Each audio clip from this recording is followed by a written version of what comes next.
बिस्मिल्लाहिर्रहमानिर्रहीम। मेरे प्यारे बहनों भाइयों, उम्मीद करती हूँ कि आप सब खैरियत से होंगे। आज जो मैं आपके साथ अमल बताने जा रही हूँ बहुत प्यारा और बहुत नायाब है।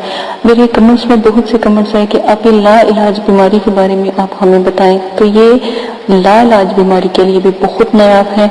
आपने हरूफे दुआ को 9 मरतबा लिख कर, ठीक है, गले में इसका नक्श बनाकर यानी बिस्मिल्लाह लिखिए और 9 मरतबा हरूफे दुआ लिखकर अपने गले में डाल लें। यकीन माने अगर बहुत बुरा बुखार है, नमोनिया है, या जैसे कि बड़ा बुखार हो जाता है, नमोनिया हो जाता है, और इस किस्म के जो बुखार बारी का बुखार हो जाता है, कभी नहीं उतरता। सर्दियों में बहुत बुरे बुखार बच्चों को हो जाते हैं, नहीं उतरते, बड़ों को, और खुदा न खासा कोई मतलब कि मोहलिक बीमारी लग जाती है, कैंसर, तौबा नाउज़ुबिल्लाह, दिमागी, इसके लिए भी हरूफ को गले में डाल लें।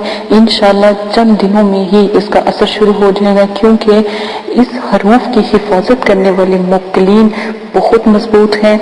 हथराइल उनका नाम है और बहुत ताकतवर हैं, और वो अपने मतलब कि जो इस लफ्ज से प्यार करता है या मोहब्बत रखता है और अल्लाह पाक पर उम्मीद मजबूत रखता है, तो ये अल्लाह के हुक्म से उसकी बहुत मदद करते हैं। उसके जिस मकसद के लिए वो ये पहनता है या जिस मकसद के लिए इसको पढ़ता है, लिखता है, फौरन अल्हम्दुलिल्लाह अल्लाह के हुक्म से जो है खत्म हो जाती है। इसी के साथ इजाजत चाहती हूँ। अपना ख्याल रखिएगा, दुआ में याद रखिएगा। अल्लाह हाफिज।